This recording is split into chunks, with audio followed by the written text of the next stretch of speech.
శుక్లాంబరధరం విష్ణుం శశివర్ణం చతుర్భుజం ప్రసన్నవదనం ధ్యాయేత్ సర్వవిఘ్నోపశాంతయే అని స్వామివారికి నమస్కారం చేసుకుని మన పోతన భాగవతంలో 4వ స్కందంలో ఉన్నాము.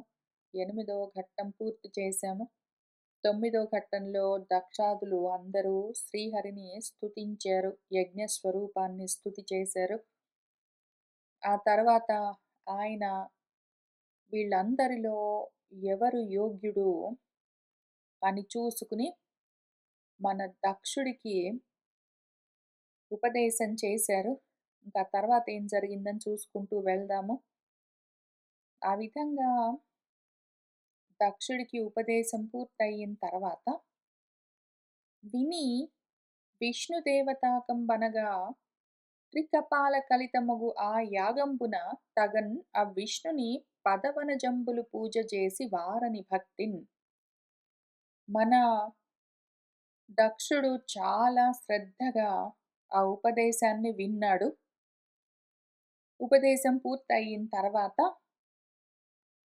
ఇంకప్పుడు ఆయన మన దక్షుడు ఆ యాగాన్ని పరిసమాప్తి చేయడం కోసం కాబట్టి ఆ యజ్ఞం చేయడం వల్ల సరే మధ్యలో చాలా అడ్డంకులు వచ్చాయి. ఆయన మనసు ఎక్కడెక్కడికో వెళ్ళింది.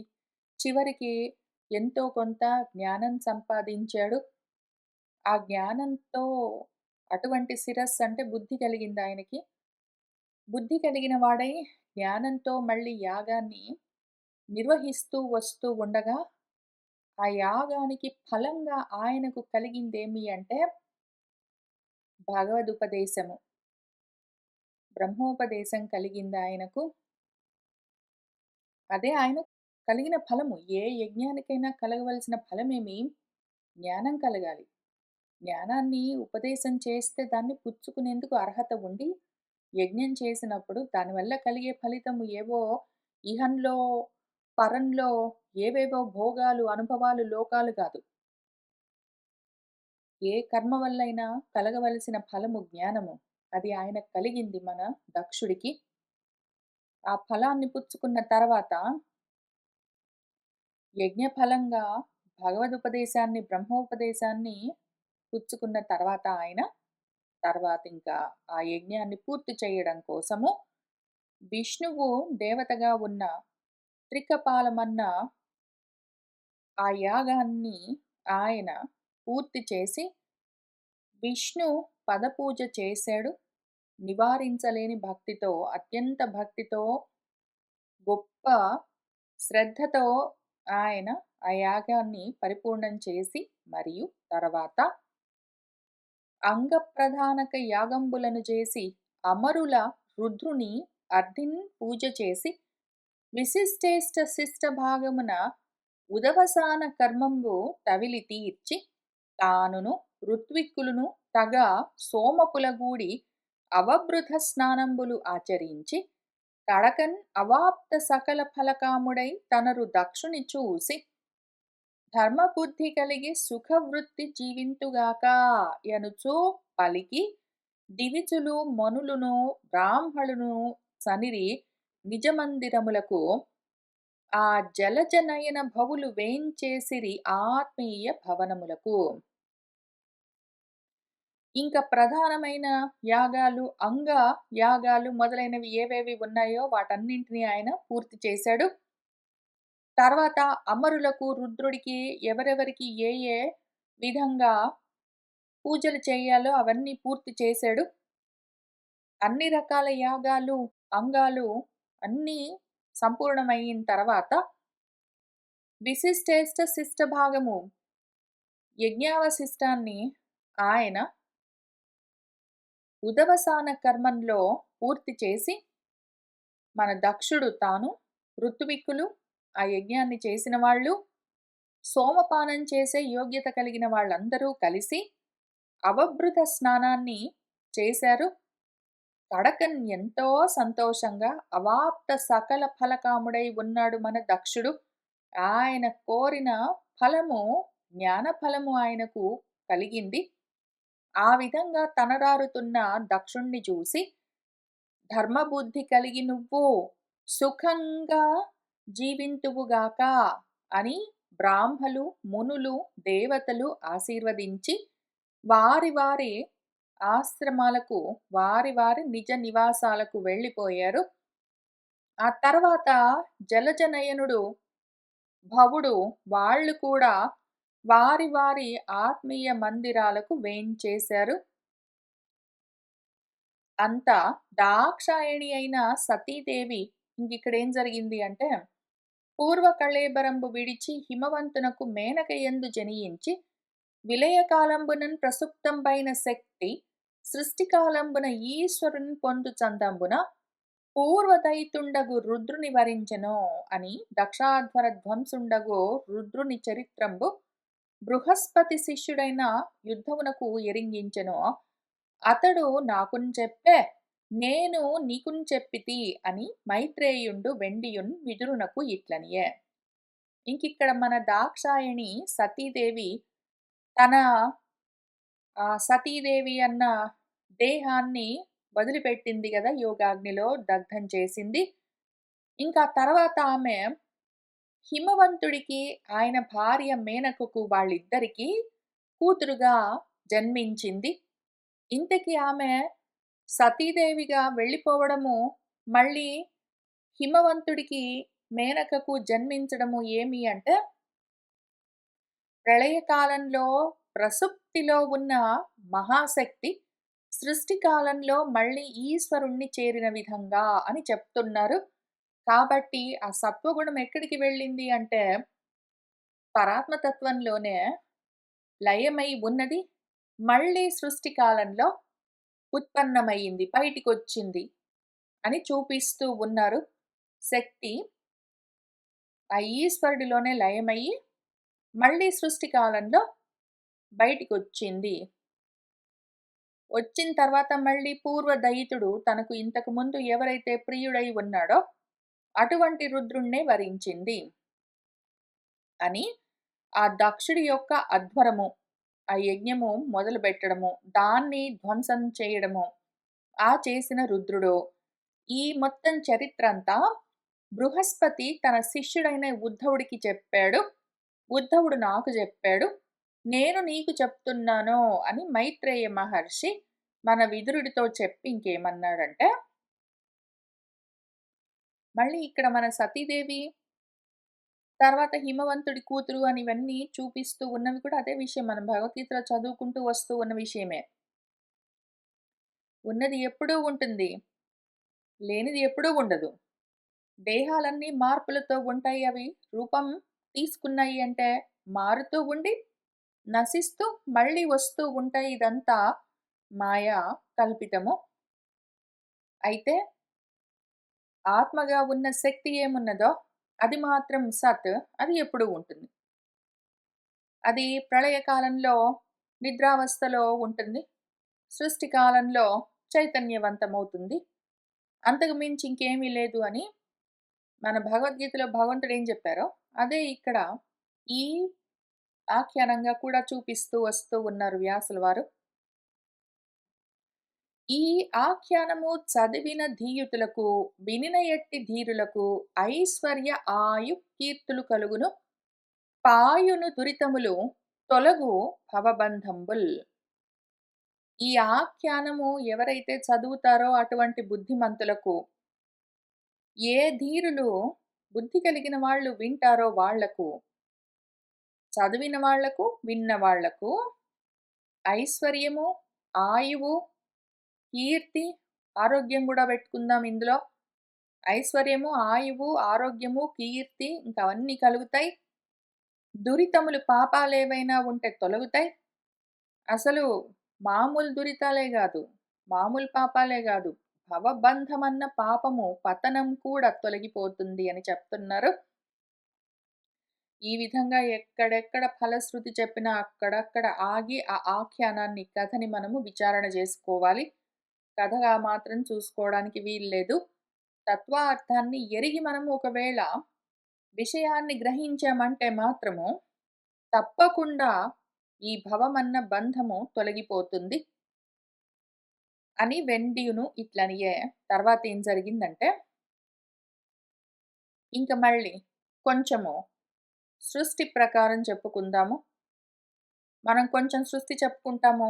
మళ్ళీ ఆ సృష్టిలో ఏదైనా కొంచెం ఒక ముఖ్యమైన విషయము, కొన్ని ముఖ్యమైన విషయాలు ఉన్నాయి అంటే, ఉపాఖ్యానాలుగా చెప్పుకుంటూ, మళ్ళీ వెనక్కొచ్చి సృష్టి క్రమాన్ని చూసుకుంటూ వెళ్తూ ఉంటాము. కాబట్టి మళ్ళీ ఇక్కడ ఇంకా కొంచెం సృష్టి క్రమం చూద్దాము. విను సనకాదులు, నారదుడు, హంసుడు, అరుణి, రుభుడు, యతి మొదలైన కమలాసనుజులు, నైష్ఠికులు, అనికేతనులు అగుటన్ సాగవయ్య తత్వంశంబుల్. మన కమలాసనుడు బ్రహ్మదేవుడి యొక్క జా, ఆయనకు జన్మించిన వాళ్ళు, ఆయన మానసపుత్రులు ఎవరెవరున్నారో, సనకుడు, సనందనుడు వాళ్ళందరూ, నారదుడు, హంసుడు, అరుణి, రుభుడు, యతి మొదలైన వాళ్ళందరూ కూడా నైష్ఠికులు, బ్రహ్మనిష్టలో ఉన్నవాళ్ళు. అనికేతనులు, వాళ్లకు ఇల్లు పిల్లికున ఏమీ లేవు, గృహస్థాశ్రమాన్ని స్వీకరించలేదు. ఆ రకంగా బ్రహ్మచర్యంలోనే ఉన్నవాళ్ళు. అందుకని ఇంక అక్కడి నుంచి వంశము విస్తరించడం అన్నది సాగలేదు. ఆ వంశాలు ముందుకు వెళ్ళడానికి అవకాశమే లేదు. వీళ్ళ దగ్గరే అన్నీ ఆగిపోయాయి. మన బ్రహ్మదేవుడికి సృష్టి చేయాలన్న కోరిక ఎప్పుడు బలంగా ఉంటుంది. కాబట్టి ఆయన ఇంకా మళ్ళీ ఇంకా కొన్ని సృష్టులు చేస్తూనే వెళ్తాడు. అన్నీ పనిచేస్తాయని లేదు. కొన్ని ఇట్లా అసలు పనిచేయవు. ఆ సృష్టి ఆయన చేసిన తర్వాత గూడా అక్కడి నుంచి అది ముందుకు వెళ్ళదు. వంశ విస్తారం జరగదు. ఇదొక రకము. రెండో రకం ఉంటుంది. వంశము బాగానే విస్తరిస్తుంది. కానీ అది విపరీతమైన సృష్టి అయి ఉంటుంది. అక్కర్లేని సృష్టులన్నీ కూడా జరుగుతాయి. అవి బాగా విస్తరిస్తాయి. గొప్పగా వ్యాపిస్తాయి. వాటిని అడ్డుకోవడం, ఆపడం కష్టమైపోతుంది. ఆ రకంగా కూడా ఉంటాయి. కొన్ని సృష్టులు పాపం మంచివి చేసుకున్నాడు. ఆయన చేసిన మామూలు సృష్టి, పైగా విస్తరిస్తూ వెళ్ళిన సృష్టి, ఇంతవరకు స్వయంభువ మనువు యొక్క వంశము, దాని వృత్తాంతము, దాని విస్తారము, వ్యాప్తి చూస్తూ వచ్చాము. అందులోనే ధర్ముడు మొదలైన వాళ్ళందరినీ చూసాము. దక్షుడితో పాటు అవన్నీ. ఇంకా ఇప్పుడు మళ్ళీ 2 రకాల ఫస్ట్ చెప్పుకున్న ఏ వంశాలున్నాయో, ఒకటేమో విస్తరించదు. ఇట్లా ఇక్కడికే ఆగిపోతుంది. ఏమి చెప్పుకోవడానికి ఉండదు. ఒకటేమో బాగా విస్తరిస్తుంది. కానీ విపరీతమైన సృష్టి ఇది. ఇటువంటి విసృష్టి గురించి చూద్దాము. అధర్మము కూడా ఆ బ్రహ్మదేవుడి సృష్టే.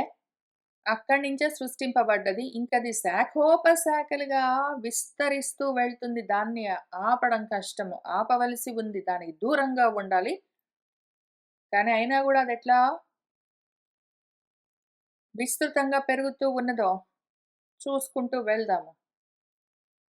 అధర్మము ఉన్నదంటే అసలు యాక్చువల్‌గా ఇక్కడ ఈ మొత్తం వచనంలో మన వ్యాసుల వారు అధర్ముడని ఒక ఆయనున్నాడు. ఆయనకి మృష అని ఒక భార్య ఉన్నది. వాళ్ళకి ఇంతమంది పిల్లలు పుట్టారు. వాళ్ళు మళ్ళీ పెళ్లిళ్ళు చేసుకున్నారు. వాళ్ళకి మళ్ళీ పిల్లలు పుట్టారు. మళ్ళీ వాళ్ళు ఇక్కడ పుట్టారు. వాళ్ళు అక్కడ పెళ్లి చేసుకున్నారు. ఇక్కడ పుట్టారు. అక్కడ పెళ్లి చేసుకున్నారు. ఇక్కడ పుట్టారు. అక్కడ పెళ్లి చేసుకున్నారు. ఇక్కడ పుట్టారు.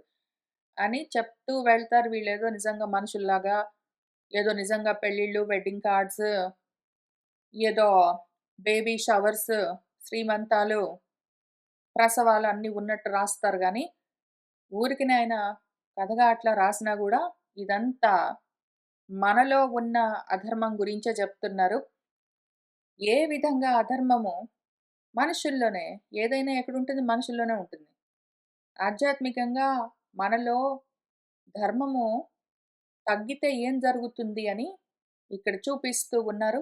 దీన్ని కథలాగా ఆయనున్నాడు, ఆయనకో భార్య ఉన్నాడు, వాళ్ళకిద్దరు పిల్లలు పుట్టారు అని చెప్పడానికి నాకు నోరు గూడా రావట్లేదు. అసలు లేనిపోని విషయము. కాబట్టి నార్మల్‌గానే చెప్తాను. థియరీగానే చెప్తాను నేను, స్టోరీగా గాకుండా. అధర్మం ఉన్నది అంటే, అది గూడా మరి సృష్టింపబడ్డది గదా! సృష్టి ఉన్నది అంటేనే ద్వంద్వాలతో కూడి ఉంటుంది. సృష్టి ఉన్నది అని మనం అనుకున్నామంటే చాలు. ధర్మము ఉంటుంది, అధర్మం ఉంటుంది. సత్తు ఉంటుంది, అసత్తు ఉంటుంది. జ్ఞానం ఉంటుంది, అజ్ఞానం ఉంటుంది. విద్య ఉంటుంది, అవిద్య ఉంటుంది. అన్నీ ఉంటాయి. ఒకటుంటే ఒకటుంటుంది. అవట్లా పనిచేస్తుంటాయి. ధర్మం ఉన్నది అని మనం పైన చెప్పుకున్నాం గాబట్టి, ఇక్కడ అధర్మం ఉన్నది అని గూడా చెప్పుకోవాల్సి వస్తుంది. ఇంక దీని సంగతి చూద్దాము. అధర్మం ఉన్నది అంటే ఎవడిలోనైనా సరే, వాడిలో మృష అంటే అబద్ధాలాడడం గ్యారంటీ. ఎవడైనా అధార్మికమైన పని చేస్తున్నాడంటే అబద్ధాలు గ్యారంటీగా చెప్తాడు వాడు. అసత్యంతోటుంటాడు వాడు. అసత్తుతో ఉంటాడు. ఆ రకంగా అధర్మము, అసత్యము 2 కలిసి ఉంటాయి ఎప్పుడైనా. అందుకనే సత్యం వద ధర్మం చెర అని చెప్తారు. సత్యము చెప్పు, ధర్మాన్ని ఆచరించు అంటారు. అధర్మము ఆచరిస్తున్నావు అంటే అసత్యము గ్యారంటీ. ఎందుకు అంటే ఆ 2 అట్లా కలిసి పనిచేస్తాయి. సత్యం వద ధర్మం చెర అని ఆ 2 సత్యము, ధర్మము, సత్య ధర్మాలు కలిసి పనిచేస్తాయి. ఒకవేళ సత్యము పోయింది అంటే, అసత్యమొచ్చింది అంటే, అధర్మము గ్యారంటీగా ఉంటుంది. అసత్యం చెప్తే అధర్మం ఉంటుంది. అధర్మం చేస్తే అసత్యం చెప్తాడు. సత్యమే మాట్లాడుతున్నాడు అంటే ధర్మంగానే వ్యవహరిస్తాడు. ధర్మంగా వాడు ఏదైనా పని చేస్తున్నాడు అంటే సత్యమే చెప్తాడు. ఆ రకంగానే ఆ సెట్ పనిచేస్తుంది. ఆ పెయిర్ అట్లా ఉంటుంది. ఇప్పుడిక్కడ ఈ పెయిర్ అధర్మం, అసత్యం. అధర్మం ఉన్నది వాళ్ళలో, అసత్యం ఉన్నది అంటే ఇంక దంభం ఉంటుంది. నా అంతటి వాడు నేను అని ఉంటుంది. మాయ, మోసం చేయడం ఉంటుంది. అబద్ధాలాడుతూ అధర్మంగా ప్రవర్తిస్తున్నాడంటే ఏముంటుంది వాడి దగ్గర? మోసాలే ఉంటాయి. మాయలే ఉంటాయి. పైగా నేను చాలా గొప్పవాడిని అని అందరిని నమ్మించడం ఒకటి అవసరమై ఉంటుంది మరి. అధర్మంగా నువ్వు ప్రవర్తిస్తూ, అబద్ధాలాడుతూ ఉన్నావు అంటే నువ్వు చేసేది మాత్రం పరమ ధర్మమని అందరిని నమ్మించడము అత్యవసరమై ఉంటుంది. కాబట్టి దంభము తప్పనిసరి, మాయలు, మోసాలు తప్పనిసరి. సరే ఇప్పుడు అధర్మము ఉన్నది వాడిలో. అబద్ధాలు ఆడతాడు వాడు. గొప్పలన్నీ చెప్పుకుంటుంటాడు. లేనివి, పోనివి నేను చేస్తున్నదంతా కరెక్ట్ అంటాడు. ఇంకా జస్టిఫై చేస్తుంటాడు. ఆర్గ్యూ చేస్తుంటాడు. వాడు మోసగాడై ఉంటాడు. అటువంటి వాడికి నెక్స్ట్ ఏం జరుగుతుంది? నిర్వృతి కలుగుతుంది. నిర్వృతి అంటే రుజువైన మార్గం ఉండదు. వాడి మార్గము తప్పిపోయి ఉంటాడింకా. అధర్మంతో ఉన్నాడు, అబద్ధాలాడతాడు, మోసాలు చేస్తాడు, దాంభికాలతో ఉంటాడంటే వాడు ఇంక నెక్స్ట్ ఏమైతాడు? మార్గం తప్పిపోయాడని అర్థము. ఆ రకంగా ఉంటాడు. ఇంకా ఆ రకంగా ఉన్న వాటిలో ఉండేదేమి? వాళ్ళలో బయటపడి కనిపించే లక్షణము లోభితనం ఉంటుంది. అంతా కావాలి. ఎందుకు వాడు అధర్మంగా ప్రవర్తిస్తాడంటే ఇంకా ఏదో గావాలి, ఇంకా గావాలి అని. అందుకే అబద్ధాలాడడం, అందుకే అందరిని మోసం చేయాలని చూడడం అవన్నీ ఎందుకు చేస్తాడు? వాడిలో ఉన్న లోభితనం వల్ల. ఈ లోభితనం వల్ల వాడు నెక్స్ట్ ఏం చేస్తాడు? ఎటువంటి నికృష్టమైన పనైనా చేయడానికి వాడు వెనకాడడు. నికృతి అంటే నికృష్టమైన పని, చెయ్యరాని పని, అధర్మం ఉన్నది అంటే మరి వాడు చేసే కృతి, కర్మ కూడా సరిగ్గా ఉండదు. అన్ని అపచారాలే చేస్తూ ఉంటాడు. అన్ని అపకారాలే చేస్తూ ఉంటాడు. ఈ అపకారాలు చేస్తూ వాడు లోభితనంలో ఉండి, నికృష్టమైన వ్యవహారాలతో ఉన్నప్పుడు వాడెట్లా ఉంటాడు? కోపంతో ఉంటాడు. వాడనుకున్నది జరక్కపోతే వాడికి మహా కోపమొస్తుంటుంది. కోరికలు ఉన్నాయి అంటే నువ్వు కోపంలోకి జారుతావు అనుమానమే లేదు అని భగవంతుడు ధ్యాయతో విషయాన్ పుంసః సంఘహతేషు ఉపజాయతే అని 2 పద్యాలిచ్చారు. అందులో వాళ్ళో కోరిక కలిగింది అంటే, లోభితనం ఉన్నది అంటే, క్రోధం గ్యారంటీ అని జెప్పారు. కాబట్టి కోపం వాళ్ళలో మాటి మాటికి కోపం వస్తుంటుంది వాడికి. ఇంకా ఆ కోపంతోటి హింసిస్తుంటాడు వాడు. మాటలతోటో, చేతలతోటే హింసిస్తుంటాడు. ఆ హింస కలిగా, దురుక్తిగా బయటపడుతూ ఉంటుంది. వాడికి అవకాశం ఉంటే మీద బడి కొడతాడు. కలనం చేస్తుంటాడు. యుద్ధాలు, ఫైటింగ్స్ అన్నీ చేస్తాడు. ఒకవేళ కుదరకపోతే తిట్టుకుంటూ తిరుగుతాడు. అయితే కొట్టుకుంటూ తిరుగుతాడు. లేదా తిట్టుకుంటూ తిరుగుతాడు. 2 రకాలుగా హింసలతో ఉంటాడు. మహాకోపంతో ఉంటాడు. వాడా రకంగా ఉంటాడు కాబట్టి వాడికి జరిగేదేమి భయం. భయం ఉంటుంది వాడికెప్పుడు. వాడు లోభితనంతో ఉండి అబద్ధాలాడుతూ అందరిని మాయ చేస్తూ డంబాలన్నీ చెప్పుకుంటూ మహాకోపాలతో ఉంటూ మనుషుల్ని మాటలతో, చేతులతో ఆ రకంగా హింసిస్తూ ఉండి అయితే కొట్లాడుతూ లేదో తిడుతూ తిరుగుతూ ఉన్నాడంటే ఎవరొచ్చి వాడిని ఎప్పుడేం చేస్తారో అని భయం ఎప్పుడూ ఉంటుంది వాడికి. వాడిని చులకనగా మాట్లాడతారో, వాడి గురించి చెడుగా చెప్పుకుంటారో, వాడికి మోసం ఎందుకంటే వాడు మోసం చేసేవాడు కాబట్టి అందరూ వాడిని మోసం చేస్తారు. అందరూ వాడికి అబద్ధం చెప్తారు. ఎందుకంటే వాడిలో ఉన్న లక్షణాలే వాడు ఇతరులలో కూడా చూస్తూ ఉంటాడు. వాడు అబద్ధం చెప్తూ ఉంటే మిగిలిన వాళ్ళు వాడికి అబద్ధం చెప్తారని అనుమానిస్తుంటాడు. వాడు అన్యాయం చేస్తున్నప్పుడు మిగిలిన వాళ్ళు వాడిని అన్యాయం చేస్తూ ఉన్నారనుకుంటాడు. వాడి కోపంతో ఉన్నప్పుడు మిగిలిన వాళ్ళకు ఎప్పుడూ కోపమే అనుకుంటూ ఉంటాడు. వాడెట్లా ఉన్నాడో వాడట్లా చూస్తూ ఉంటాడు అందరిని. ఆ రకంగా ఉన్నవాడు వాడు భయపెట్టుకుంటూ తిరుగుతాడు గాబట్టి వాడు గూడా భయంతోటే ఉంటాడు. ఎప్పుడూ మృత్యువుతోటే ఉంటాడు. వాడెప్పుడు నశిస్తూనే ఉంటాడు. చస్తూ బతుకుతూ ఉంటాడు వాడు. ఈ రకంగా యాతనలు అనుభవిస్తూ ఉంటాడు వాడు. ఎప్పుడు యాతనలు అనుభవిస్తూ నరకంలోనే ఉంటాడు వాడు. నరక యాతనలు ఆ కాంబినేషన్ వాడికి తప్పనిసరి. ఇవన్నీ ద్వంద్వాలు తప్పనిసరి వాడికి. అధర్మం, అసత్యమన్న ఒక్క ద్వంద్వము పెట్టుకున్నాడంటే, సత్య ధర్మాలను వదిలిపెట్టి అసత్య అధర్మాలన్న ఒక్క ద్వంద్వాన్ని పెట్టుకున్నాడంటే, దంభమాయలన్న ఒక ద్వంద్వము, లోభితనము, నికృతి అన్న ఒక ద్వంద్వము, క్రోధము, హింస అన్న ఒక ద్వంద్వము, కలి, దురుక్తి అన్న ఒక ద్వంద్వము, మృత్యువన్న ఇంకో ద్వంద్వము, నరక యాతనలన్న ఒక ద్వంద్వము. ఈ రకంగా వాడు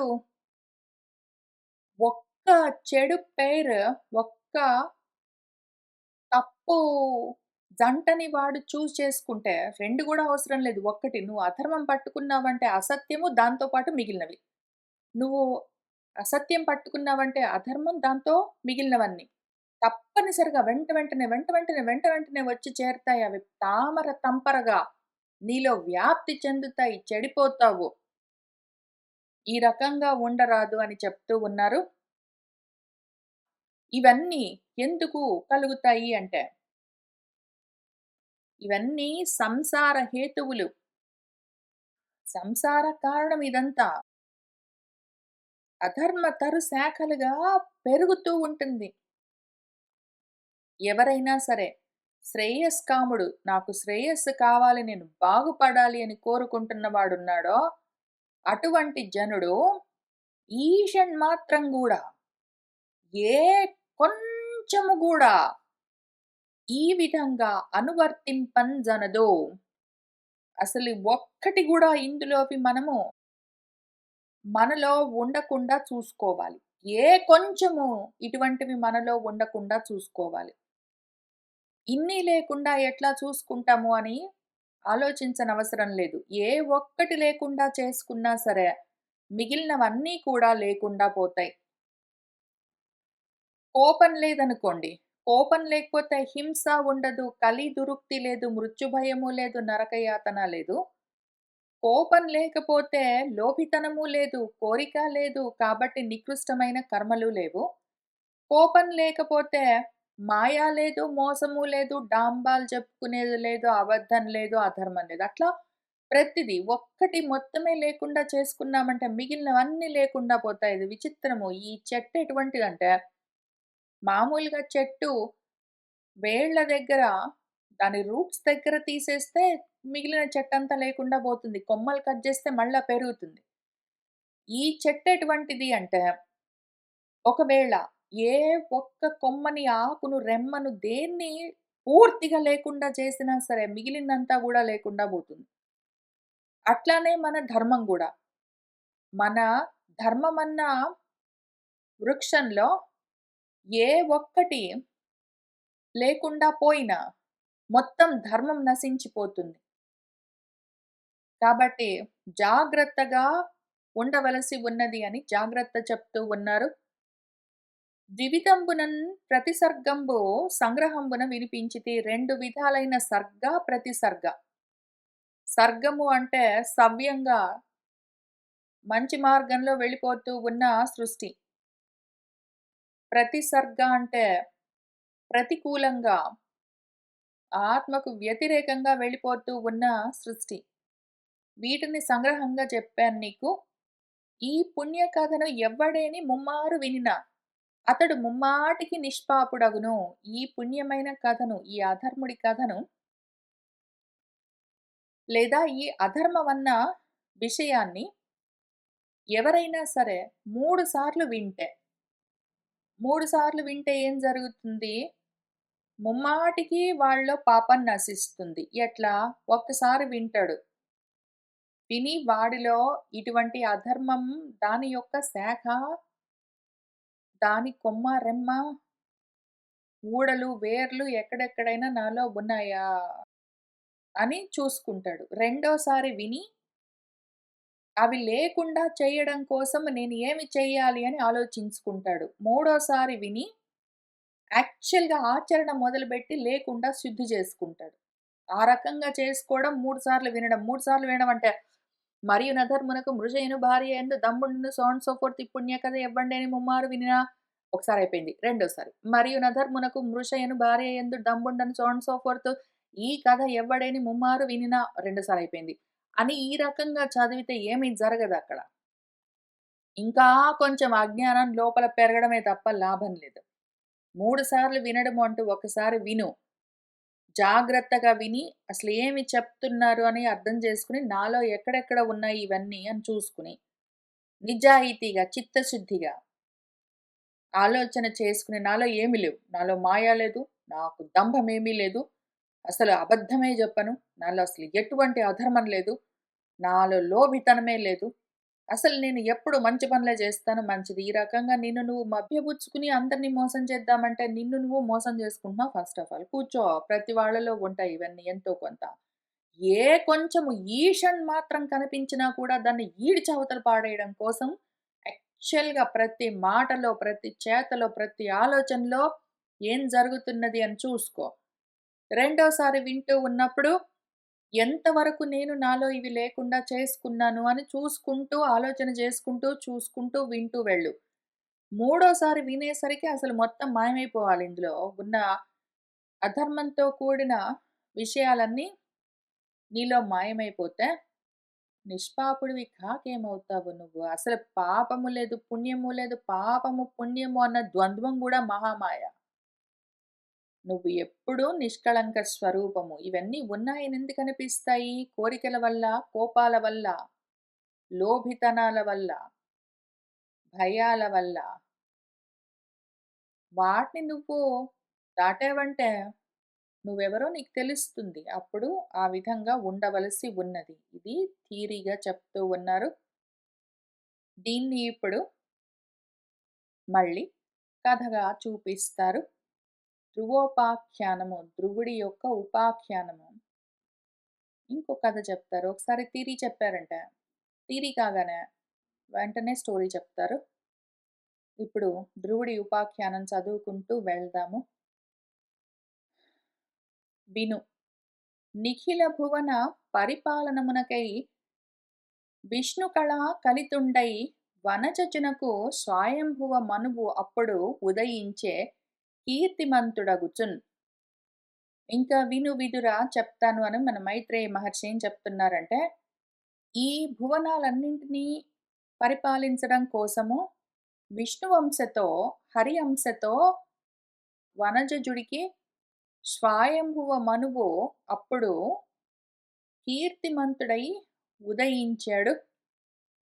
ఇక్కడ ఎందుకో మరి పోతన గారు చంద్రకళాధరుడని రాశారు. చంద్రకళాధరుడు శివుడు.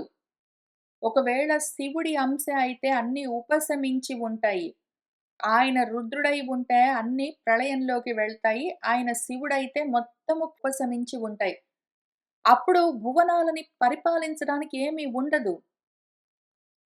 ఒకవేళ ఆ వచ్చిన వాడు విష్ణు కళతో వచ్చాడంటే మాత్రం వ్యాపకత్వం ఉంటుంది. అప్పుడు స్థితి జరుగుతుంది. అప్పుడు పరిపాలన ఉంటుంది.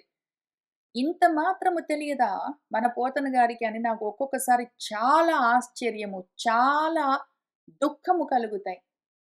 ఆయన పోతన గారు పద్యాలు రాయడం మొదలుపెట్టినప్పుడు, ఈ పోతన భాగవతం రాయడం మొదలుపెట్టినప్పుడు ఆయన మూల భాగవతాన్ని అనువదిస్తానని ఆయనేమి చెప్పినట్టు లేరు. బహుశಃ ఆయన మనసులో నేను స్వేచ్ఛ అనువాదం చేస్తాను అని అనుకునిండొచ్చు. స్వేచ్ఛగా ఆయన ఉన్నదాన్ని అనువాదం చేస్తానని అనుకుని ఆయన ఇచ్చ వచ్చినట్టు అనువాదం చేయొచ్చు. కానీ విషయాన్ని మార్చేస్తే మాత్రము మనకది ఉపయోగం లేకుండా ఉంటుంది. ఫ్యాన్ ఫిక్షన్ అవుతుందప్పుడది. చాలా అపకారం చేస్తుంది. వ్యాసుల వారు వేదానికి చాలా దగ్గరగా ఫాలో అవుతూ విషయాన్ని చెప్తూ వచ్చారు. ఆయన చెప్పిన దానికి క్లోజ్‌గా ఫాలో అవుతేనే మనం తెలుసుకోవాల్సింది తెలుసుకొని, ఈ కళ లాంటి జన్మలో నుంచి బయటపడగలము. లేకపోతే మాత్రం అందులోనే ఉంటాము. అసలు మూలంలో చాలా స్పష్టంగా ఇక్కడ 4 స్కందంలోనే మనం ఇది చదువుతూ ఉన్నప్పుడు అప్పుడేం జరిగిందంటే సంగ్రహంగా నీకు ప్రతి సర్గ ఇదంతా చెప్తూ వచ్చాను గదా! ఇంకిప్పుడు ఈ కథంతా విన్న వాళ్ళకి మలినాలన్నీ తొలగుతాయని మన ఫలశ్రుతి అయిపోయిన పద్యం తర్వాతేముంది? ఇంక తర్వాత ఇక్కడి నుంచి నీకు ఒక పుణ్యకీర్తి యొక్క వంశకీర్తన చేస్తాను. విను ఓ కురుధ్వహ ఓ విదురా! స్వయంభువ మనువు అని ఒకాయనున్నాడు. ఆయన హరేః అంశ జన్మనః హరి యొక్క అంశగా జన్మించాడు స్వయంభువ మనువు అని ఇంత క్లియర్‌గా ఈ పద్యంలో ఉంటే కన్‌ఫ్యూజనే లేదు. అయినా గూడా ఆయనెందుకో పూర్తిగా మార్చేసి చంద్రధర కళాకళితుడు అని 4 అక్షరాలు కావాలనుకోండి. ఇంకా విష్ణువుకే ఉన్న సహస్రనామాల్లో ఇంకేదో ఒక నామానికి ఇన్ని అక్షరాలు పనికొస్తాయంటే అందులో పెట్టుకోవచ్చు గదా! పద్యం కోసం విషయం మారుస్తారా? లేదా ఆయన మనసులో ఏముందో ఎందుకు మార్చారో? ఇట్లా ఉన్న చోటల్లా నాకు అసలు పోతన గారు చెప్తున్న దాని మీద నమ్మకం పోతుంది గదా!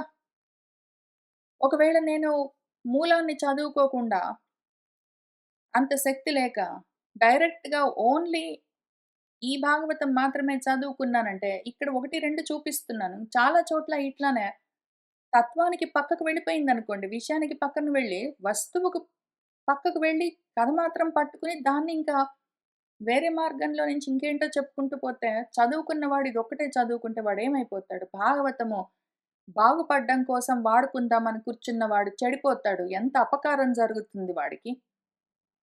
సరే మరి ఆయనకేమర్థమైందో ఆయనేంటి రాసారో గాని, ఎనీవే మన విషయం ఏంటంటే, స్వయంభువ మనువు గురించి మళ్ళీ కొంత చూద్దాము. ఆయన వంశము. రూఢిని శతరూప వలన భూనుతులగు ప్రియవ్రత ఉత్తానపాదులనగా ఇద్దరు పుత్రులైరి. అందులోన భవ్య చారిత్రుడు ఉత్తానపాదునకును వినుము సునీతియు సురుచియు అను భార్యలు గలరు. వారియందును ధ్రువునిన్ సునీతియు అప్రియయును సురుచియు ప్రియయు అగుచును ఉన్నట్టి ఎడన్. రూఢిన్ చక్కగా ఆ స్వయంభువ మనువుకు ఆయన భార్య శతరూపకు భూనుతులగు రాకుమారులు ఇద్దరు ప్రియవ్రతుడు ఉత్తానపాదుడు అని కొడుకులు జన్మించారు. వాళ్ళిద్దరు గూడా స్వయంభువ మనువు తర్వాత రాజులయ్యారు.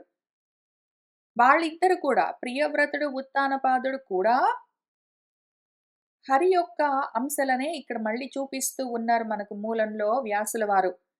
ప్రియవ్రత ఉత్తానపాదులు వాసుదేవస్య కళయా వాసుదేవుడి కళాంశలుగా ఈ జగత్తును రక్షించడం కోసం ఉన్నారు. జగతః రక్షాయాం స్థితౌ. ఎందుకు? విష్ణువంశ లేకపోతే పాలన చెయ్యలేరు ఎవరైనా సరే.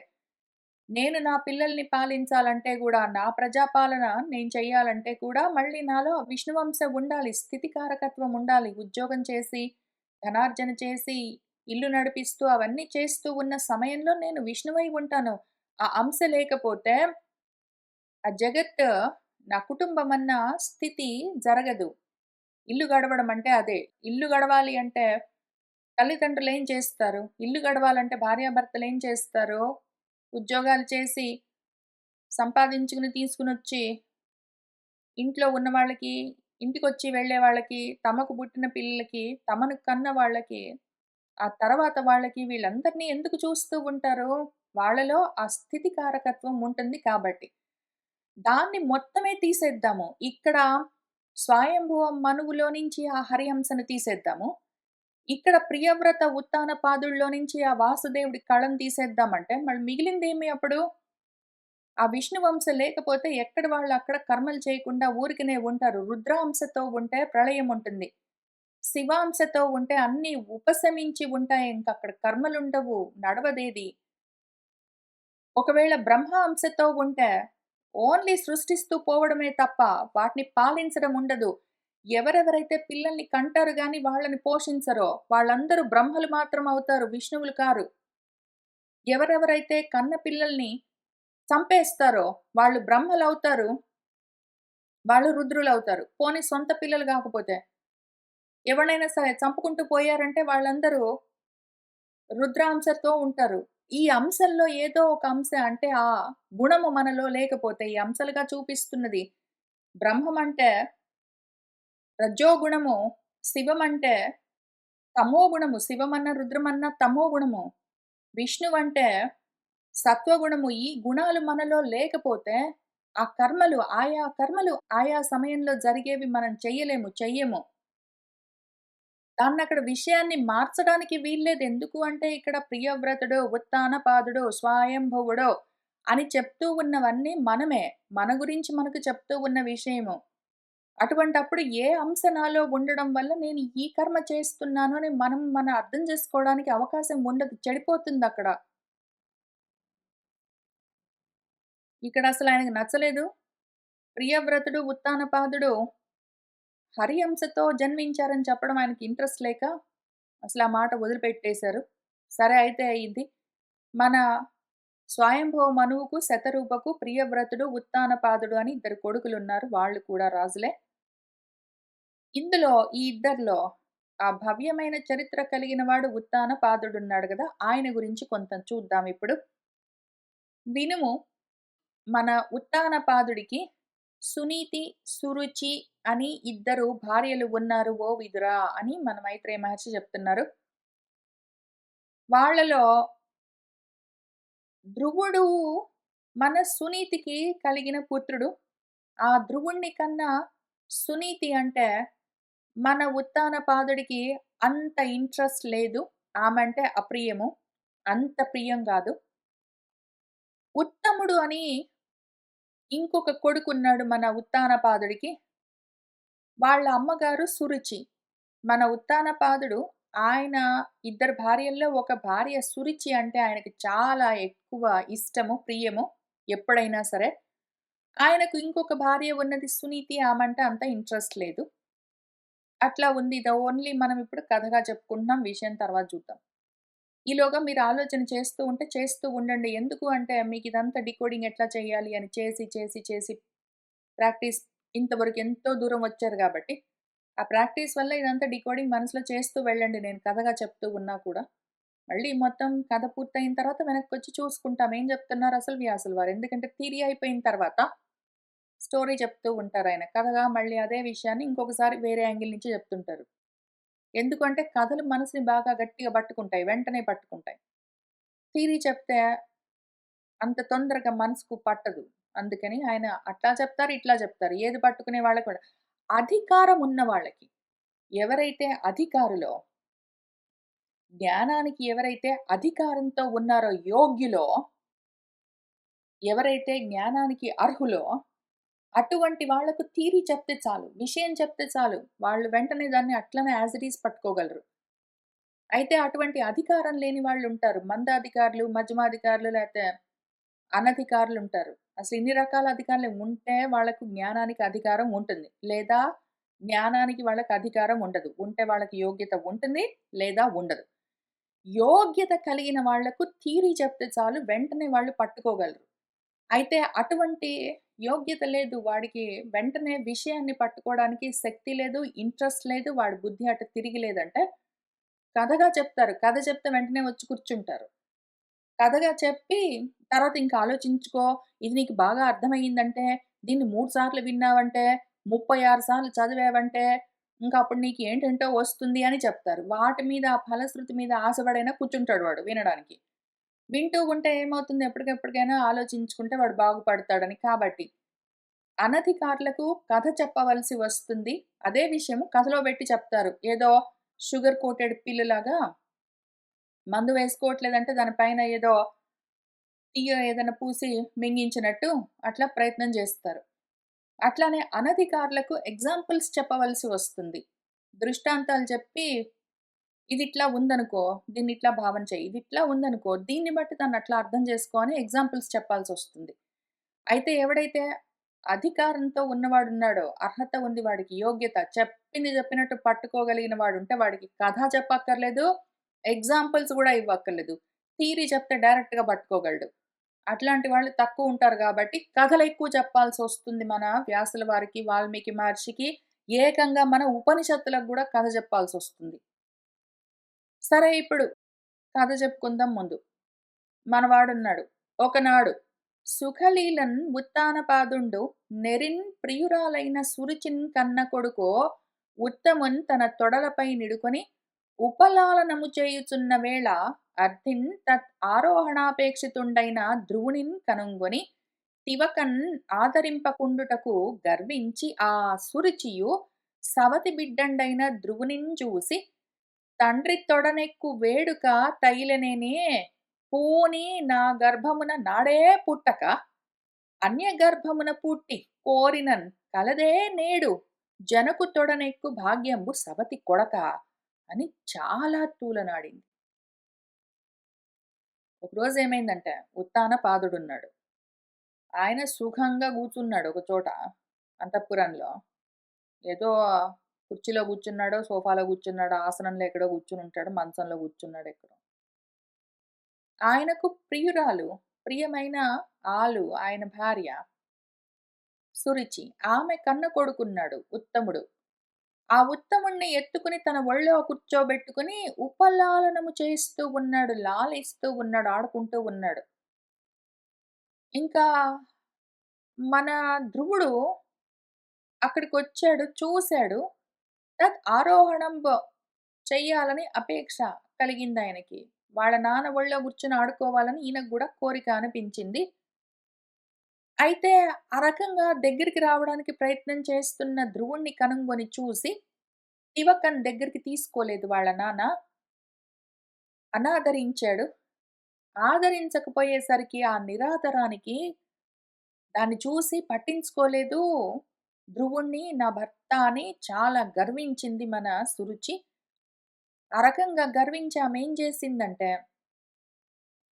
తన సవతి కొడుకైన ధ్రువుడిని చూసి వాడితో ఒక అనరాని మాట అన్నది. అనరాని మాట అన్నది. ఆమేమన్నది, "తండ్రి తొడను ఎక్కి, తండ్రి ఒళ్ళో చేరి నువ్వు ఆడుకోవాలన్న వేడుక నీకు కలిగిందంటే, మరి అప్పుడే ఆలోచించుకోపోయావా నువ్వు? నువ్వే పూనుకుని, కోరుకుని నా కడుపులో ఆ రోజే పుట్టకపోయావు. అనవసరంగా వేరే వాళ్ళ కడుపులో ఎందుకు పుట్టావు? ఎవరికో పుట్టి, ఇదిగో మీ నాన్న ఒళ్ళో కూర్చుని ఆడుకోవాలని కోరిక కన్నావంటే తీరుతుందా ఇవాళ? నీ జనకుడి యొక్క తొడను ఎక్కాలన్న భాగ్యము నీకెక్కడి నుంచొస్తుంది? నా కడుపులో పుట్టలేదు నువ్వు. ఓ సవతి కొడకా అని పిలిచి, అదిగాన నువ్వొక పని చెయ్యిరా. నీవు అధోక్షజు పదపద్మములు ఆశ్రయింపుము. పాయక హరి నా ఉదరమున పుట్టజేయును. వదలక అట్లైన ముదము వరలెడి నీకున్ అని జెప్పింది. కాబట్టి నువ్వేం చెయ్యి అంటే, అధోక్షజుడి దగ్గరికి వెళ్ళు. ఆయన పాదపద్మాలను ఆశ్రయించు. అప్పుడు పాయక తప్పకుండా హరి ఏం జేస్తాడు, నిన్ను నా కడుపులో పుట్టిస్తాడు. అట్లా చేస్తే నీ కోరిక తీరుతుంది. నువ్వు చాలా సంతోషించొచ్చు అని చెప్పింది. ఇప్పుడు ఈ పిచ్చి మాటల్లో ముఖ్యంగా ఉన్న 2 పెద్ద ప్రాబ్లమ్స్ ఏంటంటే, అసలు ఈమె ఆలోచించి మాట్లాడాలి. అంత వయసొచ్చింది పెద్దది తల్లి. కానీ ఎందుకు? ఆమె రుద్ర రూపంతో ఉన్నది. సంహారమన్న తమోగుణంతోటి ఉన్నది. సంహారాన్ని చావులను, బతుకులను ఆలోచిస్తున్నదామె. రుద్ర రూపంతో ఉన్నదామె ఏం చెప్తున్నది? నువ్వు ఆ రోజే పూనుకుని నా కడుపులో పుట్టకపోయావా అన్నది. పుట్టకన్నా ముందు వీడు ఎట్లా తీర్మానించుకుని పలానా వాళ్ళకి పుడతాను అని నిర్ణయించుకొని పుట్టగలడో, ఎవరైనా అట్లా చేయగలరా? పుట్టే కన్నా ముందే నేను వీళ్ళ కడుపున పుడతాను అని తీర్మానించుకొని పుట్టడానికి వాడు ఆత్మస్వరూపమై ఉండాలి. అటువంటి వాడు అనాత్మలతో కూడి వాళ్ళ ఒళ్ళో ఆడుకోవాలని కోరికలతో ఉండడు. ఏదో కృష్ణ పరబ్రహ్మంలాగా నేను పలానా చోట పుడతాను అని నిర్ణయించుకోవాలంటే మొత్తము ఆత్మస్వరూప జ్ఞానం తెలిసి ఉండాలి. అటువంటిది లేని మిగిలిన వాళ్ళందరూ అనాత్మ స్వరూపాలన్నీ ప్రారబ్ధవశాత్తు ఎక్కడో దగ్గర పుడతాయి. కోరుకుని పుట్టాలంటే వాడు ఎట్లా కోరుకుంటాడు పసివాడు? వాడిని కోరుకుని పుట్టకపోయావా ఇంతకుముందు ప్రయత్నంతోటి అని అడుగుతుంది. రెండోది, పోయి నువ్వు విష్ణువుని అడుగుపో, ఆయన నా కడుపులో పుట్టేట్టు చేస్తాడు అంటే ఇప్పుడు వాడు ఆల్రెడీ పుట్టాడు. అంటే ఏం చేయాలి? వీడు పోయి ఇప్పుడు చావాలి. వీడు చచ్చిపోతేనే గదా మళ్ళీ వచ్చి పుట్టేది. కాబట్టి ఆ రకంగా చావులు, బతుకులు అని ఆలోచిస్తున్నది. చావులు, పుట్టుకలని ఆలోచిస్తున్నది. చావులు ఆలోచించినప్పుడు తమోగుణము. పుట్టుకలు ఆలోచించినప్పుడు రజోగుణము. రజో, తమో గుణాలతో ఉన్నదామె మధ్యలో సత్వగుణం ఎక్కడా లేకుండా ఉన్నది. ఆ స్థితిలో మాట్లాడుతూ ఉన్నదామె. అని ఈ రీతిని అసహ్య వచనములు పినతల్లి అప్పుడు జనకుడు వినగా తనన్ ఆడిన దుర్భాషా ఘనశరములు మనమున నాటి కారయవెట్టన్. ఈ రకంగా అసహ్యము సహించడానికి, తట్టుకోవడానికి వీల్లేకుండా తట్టుకోలేనటువంటి మాటలను తన పినతల్లి అంటూ ఉన్నది. ఎప్పుడంటున్నది పైగా వాళ్ళ నాన్న వింటూ ఉండగా అంటున్నది. వాళ్ళ నాన్న చప్పుడు చేయలేదు. కుయ్యమనలేదు. ఎందుకంత మాట అంటావు పసివాడిని అని గూడా అనలేదు. ఏమీ సపోర్ట్ చేయకపోగా, పైగా చప్పుడు చేయకుండా గుడ్లప్పగించి కూర్చున్నాడక్కడ. చూస్తూ వాళ్ళ నాన్న. అన్నీ వింటూ. అటువంటి వాడు వింటూ ఉండగా వాళ్ళ పినతల్లి అన్న మాటలను తట్టుకోలేకపోయాడాయన. ఆ దుర్భాషలు ఘనశరములలాగా, బాణాలలాగా మనసులో నాటుకుని కారయ్యబెడితే, ఆరిడి పెడితే, ఎంతో బాధ పెడితే, తనున్ అట్లు ఉపేక్ష చేసిన జనకుని కడన్బాసి దుఃఖ జలనిధిలోనన్ మునుగుచును దండతాడిత ఘన భుజగము పోలే రోష కలితుండగుచున్. ఆ విధంగా వాళ్ళ పినతల్లి తిట్టింది. తన చేతిలో లేని విషయమది. తను ఎక్కడ పుట్టాలి, ఎవరికి పుట్టాలి, ఏమి అని ఏం చేయగలడాయన? కన్నందుకు తండ్రి పాలనం చేయవలసిన అవసరం ఉన్నది. ఆయనసలు విష్ణు కళతో పుట్టినా గూడా ఊరికే బ్రహ్మగా పుట్టాడు. శివుడిలాగా నోరెత్తకుండా కూర్చున్నాడు. ఆయన గూడా తమో, రజో గుణాలతో ఉన్నాడు. సత్వగుణం ఎక్కడా లేదు. అందుకనేనేమో ఆ మహాకోపంతోటి మన పోతన గారిక్కడ ఉత్తానపాదుడు విష్ణు కళం చెప్పడానికి గూడా ఆయనకి నోరు రాక చెప్పలేదో ఏంటో మరి. అయినా గూడా కోపం కోపమే, వస్తువు వస్తువే. విషయాన్ని మార్చడానికి వీల్లేదు. అది వేరే విషయం. సరే ఇంతకి వాళ్ళమ్మనేమో తిట్టింది. వాళ్ళ నాన్నేమో ఉపేక్షించాడు. పట్టించుకోలేదు. ఇంక వాళ్ళ కొడుకు ధ్రువుడేం జేశాడంటే, జనకుడి కడ వాసి ఇంక అక్కడి నుంచి వచ్చేసాడాయన. ఇంకక్కడ ఉండేం ఉపయోగము తిట్లు తింటూ, ఏడుస్తూ ఉండి ఉపయోగం లేదని, దుఃఖ జలనిధిలో మునుగుతూ, దండతాడిత ఘన భుజగము వోలే కర్రుచ్చుకుని కొడితే ఒక పాము ఎట్లా బుసలు కొడుతుందో ఆ విధంగా నిట్టూర్పులు విడుస్తూ అంత కోపంతో ఘనరోదనంబు చేయుచు కనుగవలను శోకబాష్ప కణములు దొరగన్ జనని కడకేగుటయు నిజతనయునిగనియా సునీతి తద్దయు ప్రేమన్.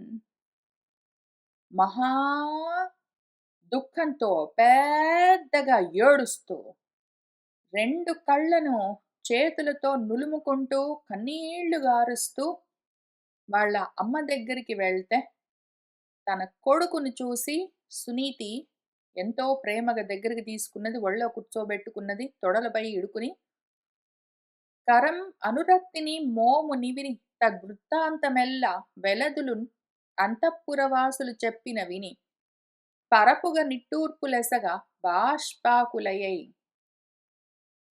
ఎంతో అనురాగంతో వాణ్ణి ఒళ్ళో కూర్చోబెట్టుకుని ధ్రువుణ్ణి వాళ్ళ అమ్మ సునీతి మోము నివిరి ఆయన్ని ముద్దాడి ఏం జరిగిందని అడిగితే ఆయన చెప్పట్లేదు.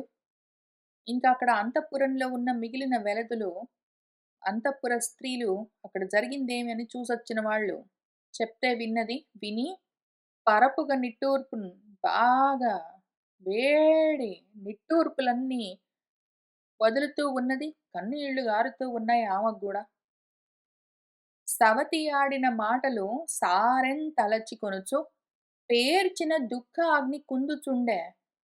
దావ పావక శిఖలచే తగిలి కాంతి వితతిన్ కందిన మాధవీ లతికబోలే. తన సవతి అన్న ఆ మాటలను సారెం తలచి మాటి మాటికి తలుచుకున్న కొద్దీ ఆమెకు గూడా దుఃఖ అగ్ని రగులుతూ ఉన్నది ఆమె గుండెలో. ఆ దుఃఖమన్న అగ్ని దావానలంలాగా ఆమెను కాలుస్తూ ఉంటే లోపల నుంచి, దావానలానికి ఏదో అడవిలో లేత తీగ ఎట్లా వడలిపోతుందో అట్లా ఆమె గూడా మాధవీలతలాగా కందిపోయింది. అంతన్ ఆ సునీతి బాలునిన్ జూసి తండ్రీ దుఃఖింపకుము అని ఇట్లనియే ఇంకా తనకేడుపొస్తూ ఉన్నది, దుఃఖం గలుగుతూ ఉన్నది, చాలా బాధనిపిస్తున్నది. ఆ మాటలన్నీ గుర్తుకొస్తూ ఉంటాయి. కానీ కొడుకు కూడా ఏడుస్తున్నాడు. వాడికి కూడా కొంచెము ఉపశమం కలిగించవలసి ఉన్నది.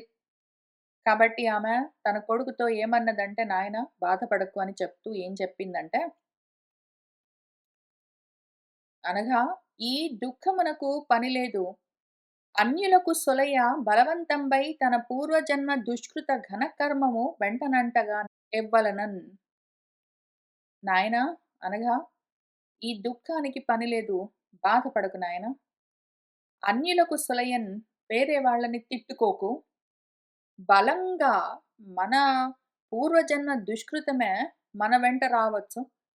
మనం ఒకవేళ ఎవరినైనా బాధపెట్టి, ఎవరినైనా తిట్టుకోవాలని అనుకోని అవకాశం ఉంటే కొట్టడం అవన్నీ జేశామంటే, అది ప్రారబ్ధ కర్మగా ఉండి అది మళ్ళీ సంచితమై మన వెంటబడి వస్తుంది. ఎన్ని జన్మలకైనా గూడా వెంటబడి వస్తుంది ఆ ఘనమైన కర్మ, పాపకర్మ. అటువంటి దుష్కృతం మనం చెయ్యొద్దు. ఎవరైనా అటువంటి పనులు చేశారనుకో, ఆ పాపం వాళ్ళకే తాకుతుంది. ఎన్ని జన్మలకైనా వెంటబడి వస్తుంది ఆ పాపం వాళ్లకు. వాళ్ళే అనుభవిస్తారు. నువ్వు బాధపడకు, ఎవ్వరిని తిట్టుకోకు నాయన. కావున అది పక్కన బెట్టు. నీకొక మాట చెప్తాను విను. పెనిమిటి చేతను పెండ్లామనియును పిలువంగను జాలని దుర్భగురాలనగల నా కుక్షిన్ ఉదయమందిన కథనన. నన్ను చూసి నా భర్త భార్య అని కూడా అనడు. నా భార్య అని పిలవడానికి కూడా ఆయనకి ఇష్టం ఉండదు. అటువంటి దౌర్భాగ్యవంతురాలి కడుపులో ఉదయించావు నాయన. ఆ కథనన్ ఆ కారణానికి నాకు పుట్టిన కారణానికి నువ్వు గూడా ఈ బాధలు అనుభవించవలసి వస్తుంది. నీ మీద ఆయనకి ప్రేమ లేకపోవడం కాదురా! నువ్వంటే మీ నాన్నకి ఇష్టమే. కానీ నేనంటే ఆయనకి ఇష్టం లేదు. నాకు పుట్టావు గాబట్టి నిన్ను ముద్దు చెయ్యట్లేదు అని పాపం ఆ రకంగా గూడా ఆమె నెపం తన మీద వేసుకుని ఎట్లైనా ఆమెకు ఆ ప్రాబ్లమ్ ఉంది. నేనంటే ఇష్టం లేదు, నువ్వంటే ఇష్టం లేదని చెప్తే వాడు ఇంకా ఏడుస్తాడని, నేనంటే ఇష్టం లేదు కాబట్టి నాకు పుట్టావని నిన్ను చూడట్లేదు మీ నాన్న లేతే నిన్ను బానే చూసుకునేవాడు అని చెప్తూ,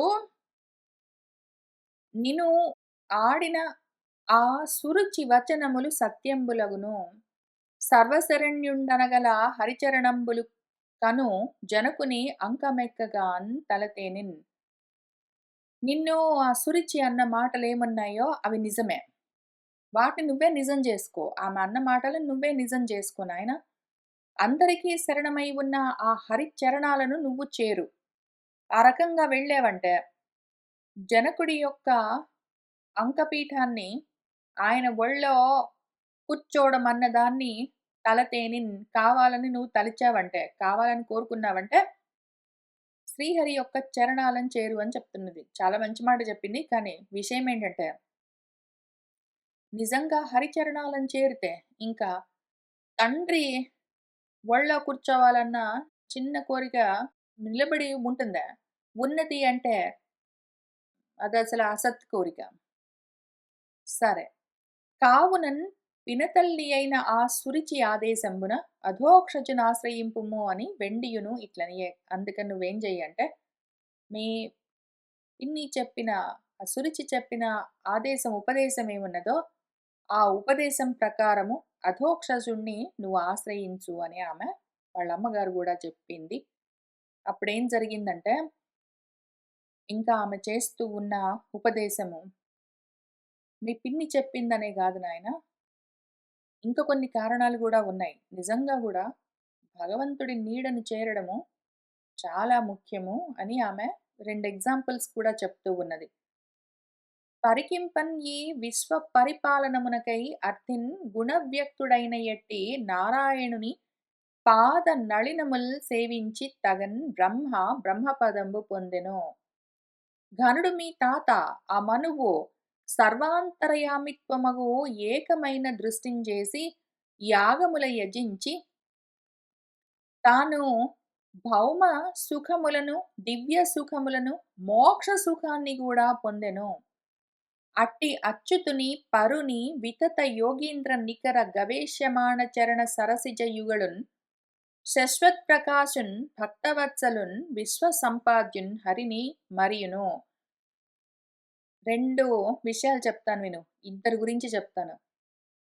పరికింప బాగా ఆలోచించి చూస్తే ఈ విశ్వాన్ని పరిపాలించడం కోసము అర్ధిన్ కోరుకుని గుణవ్యక్తుడైనట్టే గుణాలతో వ్యక్తమై సగుణంగా సాకారంగా కనిపించి మన నారాయణుడు ఆయన హృత్కమలంలో తెలుస్తూ ఉంటే ఆయన పాద నళినాలను ఆయన పాద పద్మాలను సేవించి బ్రహ్మదేవుడు అంటే మీ ముత్తాత గారు మీ నాన్న ఉత్తానపాదుడు గదా! ఉత్తానపాదుడు వాళ్ళ నాన్న స్వయంభువ మనువు మీ తాతగారు. ఆ స్వయంభువ మనువు వాళ్ళ నాన్నగారు బ్రహ్మదేవుడు అంటే మీ ముత్తాత. ఆయనేం చేశాడు, అట్లానే ఆ నారాయణుడి పాదాలనర్చించి బ్రహ్మగా ఉండే ఆ పదాన్ని పొందాడు. బ్రహ్మస్థానాన్ని పొందాడు. అట్లానే ఘనుడు ఆ గొప్పవాడు మీ తాతగారు గూడా, ఆ స్వయంభువ మనువు గూడా సర్వాంతర్యామిత్వమగున్ సర్వుల యొక్క హృదయాల్లో ఉండే ఏ తత్వమున్నదో దాని గురించి ఏకమైన దృష్టితో, అనన్య దృష్టితో ఉండి భగవంతుణ్ణి మనసులో అనన్యంగా నిలుపుకుని అదే దృష్టితో యాగాలతో ఆయన్ని యజించి పూజించి తాను ఈ భౌమ సుఖాలను భూమి మీద ఇహలోకంలో ఈ సుఖాలను తర్వాత దివ్యమైన పరలోక సుఖాలను ఏకంగా మోక్ష సుఖాన్నే పొందాడు. అటువంటి అచ్యుతుణ్ణి ఆ పరుణ్ణి ఆయన ఎటువంటి వాడు ఆ అచ్యుతుడు వితత యోగీంద్ర నికర ఎంతో గొప్ప యోగీంద్రుల సమూహమంతా గవేష్యమాణము వెతుకుతూ తిరుగుతూ ఉంటుంది. ఆయన యోగుల హృదయాల్లో తెలుస్తాడు అని ఆ యోగులందరూ వాళ్ళ హృదయాల్లో వెతుక్కుంటూ తిరుగుతూ ఉంటారు. ఆయన తళుక్కున మెరుస్తాడు. అక్కడ ఉండను గూడా ఉండడు. చాలా కష్టం ఆయన్ని అక్కడ పట్టుకోవడం. అక్కడే అంత కష్టంగా ఉంటుంది. యోగులకు వాళ్ళ హృదయాల్లోనే పట్టుకోవడం కష్టము అంటే, బయట ప్రపంచంలో ఆయన దొరికేది లేదు. యోగులు గాకపోతే ఆయన అసలు అవకాశమే లేదు. అంత కష్టము. అంత దుర్లభుడాయన. దుర్లభుడు అన్న మాట అన్నాను గాబట్టి ఒక అందమైన విషయం చెప్తాను. ఈ వారము విష్ణు సహస్రానికి శంకర భాష్యాన్ని చెప్తూ అప్‌లోడ్ చేస్తూ ఉన్న సమయంలో రికార్డ్ చేస్తున్నప్పుడు ఒక చాలా అందమైన నామానికి అర్థం చెప్తూ వచ్చాను. దుర్లభః అని ఒక నామమున్నది. దుర్లభః అంటే దుర్లభుడు అంటే ఆయన్ని లభింప చేసుకోవడం చాలా కష్టము అని జనరల్‌గా అర్థం చెప్పొచ్చు. కానీ మన శంకర్లు వారు ఎంత అందంగా చెప్పారంటే, ఆయన్ని లభింప చేసుకోవడానికి కావలసిన భక్తి దుర్లభము అని చెప్పారు. ఏ భక్తితోటైతే ఆయన్ని లభింప చేసుకోవచ్చో అటువంటి భక్తి కలగడం కష్టం అని చెప్పాడాయన. భక్తి ఒకవేళ కలిగిందా ముక్తి గ్యారంటీ. కానీ ఆ భక్తే కలగదు. అసలు ఆ వస్తువు మీద ఆసక్తే కలగదు.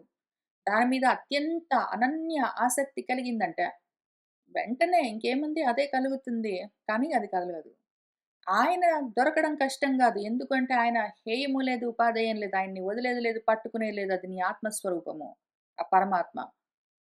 కానీ అది గాదు దుర్లభమైన విషయము.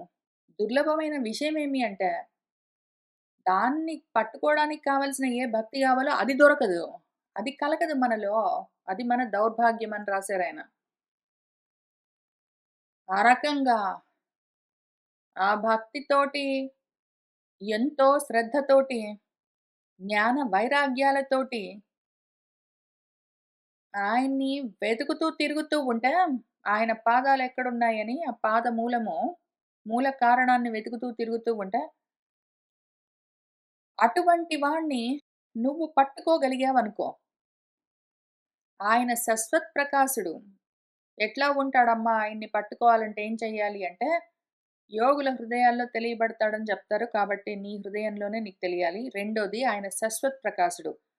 ఎట్లా ఉంటుంది ఆయన రూపం, ఆకారం ఎట్లా ఉంటుంది అంటే, ఆయన స్వయం జ్యోతి. ప్రకాశమే ఆయన స్వరూపము. కాబట్టి ఆ విధంగా తెలుసుకో నువ్వు. భక్తవత్సలుడు. భక్తి ఉంటే సులభుడు. భక్తి లేకపోతే దుర్లభుడు. ఆ భక్తి కలగడము దుర్లభము. కాబట్టి దాని మీద ఫోకస్ చెయ్యి నువ్వు. విశ్వసంపాద్యుడు. ప్రతి వాళ్ళు ఆయన్ని సంపాదించడం కోసం ప్రయత్నం చేయాలి. విశ్వంలోని పనకమాలిన దారిన పోయే అసత్ విషయాల్ని సంపాదించడం గాదు. విశ్వం అంతా అయి ఉన్న ఆ తత్వాన్ని సంపాదించడం మీద ఫోకస్ చేయాలి. ఆ హరిని నువ్వు అట్లా పట్టుకోవడానికి ట్రై చెయ్యి. మరియును కరతల గృహీత లీలాంబురుహయగుచు పద్మగర్భముఖ గీర్వాణుల్ పరికింపన్ కల లక్ష్మీ తరుణీమణి చేత వెదకదగు పరమేశున్. లక్ష్మీదేవి ఏం చేస్తుందంటే చేతిలో అందంగా లీలగా ఒక అంబురుహాన్ని పద్మాన్ని పట్టుకుని తిరుగుతూ ఉంటే, ఆమె వెంటబడి, ఆమెను వెతుకుతూ పద్మగర్భుడు అంటే బ్రహ్మదేవుడు మొదలైన దేవతలందరూ ఆమెను వెతుకుతూ తిరుగుతూ ఉంటే, ఆమె చేతిలో పద్మాన్ని పుచ్చుకుని ఈయనను వెతుకుతూ తిరుగుతూ ఉంటుంది. అంత కష్టము. అంత కష్టము. నువ్వు విశ్వాన్ని వెతుకుతూ విశ్వంలోని విభూతి గావాలి, విశ్వంలోని ఐశ్వర్యాలు కావాలని నువ్వు ఇటు తిరుగుతూ ఉన్నంత వరకు నీకు ఆ లక్ష్మి దొరకదు. ఆ లక్ష్మీశుడు దొరకడు. అయితే ఈ విశ్వాన్ని, విశ్వంలోని విభూతులను గాదు. విశ్వంలోని విభూతులను, ఆ స్వరూపమైన లక్ష్మిని వాటన్నింటినీ చూస్తూ అవన్నీ ఎక్కడి నుంచి వచ్చాయో అని తత్పాదమూలాన్ని ఒకవేళ పట్టుకున్నావంటే, నువ్వు చేరవలసిన స్థితిని చేరుతావు. ఒకవేళ మీ నాన్న ఒళ్ళో కూర్చోవాలని నీకు కోరికగా ఉంటే ఈ పని చేయని చెప్పింది అసలు యాక్చువల్ అంత సాధిస్తే వాళ్ళ నాన్న ఒడి ఎంత విషయమో అన్నీ అందులోకొచ్చేస్తాయి. సరే ఏదో ఒకటి అతల్ని చెప్పగలిగింది. ఆ సమయంలో ఆ పసివాడికి ఎంత చెప్పొచ్చో అంత, ఆమెకెంత తెలిసిందో అంత చెప్పింది. దాంతో ఈ ఘట్టం గూడా పూర్తయింది. ఇంక మన ధ్రువుడు తపస్సు చేసుకోవడం కోసము బయలుదేరుతూ ఉన్నాడు. నిజ ధర్మ పరిశోభితంబైన ఏకాగ్ర చిత్తంబున నిలిపి సేవింపుము. ఆ మహాత్ముని కంటే నీ దుఃఖంబు అపనయించువాడు అన్యుండు ఒక్కరుండు గలండే అని పలికిన పరమార్థ ప్రాప్తి హేతుకంబులైన తల్లి వాక్యంబులు విని తన్ను తానే నియమించుకుని పురంబు వెడలి చను అవసరంబున నారదుండు తద్వృత్తాంతం బెరింగి అచ్చటికింజనుదెంచి అతని చికీర్షితంబు తెలిసి పాపనాశకరంబైన తన కరతలంబు ఆ ధ్రువునిన్ శిరంబునన్ బెట్టి మానభంగంబునకు సహింపని క్షత్రియుల ప్రభావంబు అద్భుతంబు గదా. బాలకుడయ్యును పినతల్లి ఆడిన దురుక్తులు చిత్తంబునన్ పెట్టి చనుచున్నవాడు అని మనంబున ఆశ్చర్యంబునుంది. ఆ రకంగా నిజధర్మ పరిశోభితంబైన నీ ధర్మంతో ఆత్మధర్మంతో కూడుకుని ఉన్నదేదున్నదో దాన్ని ఏకాగ్ర చిత్తంతో నువ్వు అనన్య భావనతో నిలిపి సేవింపో. ఆ మహాత్ముడి కంటే నీ దుఃఖాన్ని అపనయం చేయగలిగిన వాడు, తొలగించేవాడు ఇంక అన్యుడు వేరేవాడు లేడు గదా అని ఆ తల్లి ఉపదేశం పూర్తి చేసింది. ఆ విధంగా ఆమె చెప్తే పరమార్థ ప్రాప్తి హేతుకము, పరమార్థాన్ని సాధించుకునే మార్గమేమి అని ఆ తల్లి వాక్యాలను విని తనను తానే నియమించుకుని ఆయన సంభాళించుకున్నాడు. పరమార్థాన్ని ఎట్లా సాధించాలి అని తల్లి చెప్పిన మాటలు విన్నాడు. మనసు చిక్కబట్టుకున్నాడు. ఊళ్ళో నుంచి బయటికొచ్చాడు. ఆ రకంగా గబగబా అడుగులు వేస్తూ వెళ్ళిపోతూ ఉంటే నారదుడు ఎదురొచ్చాడు. ఈ కథంతా విని అచ్చటికొచ్చి మన చిన్న పిల్లవాడు ధ్రువుడి యొక్క మనసులో ఉన్న కోరికను తెలుసుకుని, పాపాన్ని నశింపచేసే తన కరతలాన్ని చేతిని ఆ ధ్రువుడి తలపైన పెట్టి, మానభంగము ఇంత అవమానం కలిగిందే అని సహించకుండా ఉన్నాడు. తట్టుకోలేకుండా ఉన్నాడే! ఈ క్షత్రియులకు ఎటువంటి ప్రభావమో గదా! వీడు చిన్నవాడై ఉండి గూడా పినతల్లి తనని ఇంత మాట అన్నదే అని మనసులో బెట్టుకొని బాధపడుతున్నాడే, వెళ్ళిపోతూ ఉన్నాడే ఇల్లొదిలిపెట్టి అని ఆశ్చర్యపోయాడు నారదుడు. ఆశ్చర్యంతో ఆయన ఏమంటున్నాడంటే, "ఓ బాలకా! సకల సంపత్ సమృద్ధంబగు మందిరంబు తెగడి ఒంటిన్ ఎందునేగెదవో స్వజనకృతంబగు అవమానంబుచే నిన్ను సంతప్తుంగా తలంచెదను అనినన్ ధ్రువుండు ఇట్లనియే. బాబూ!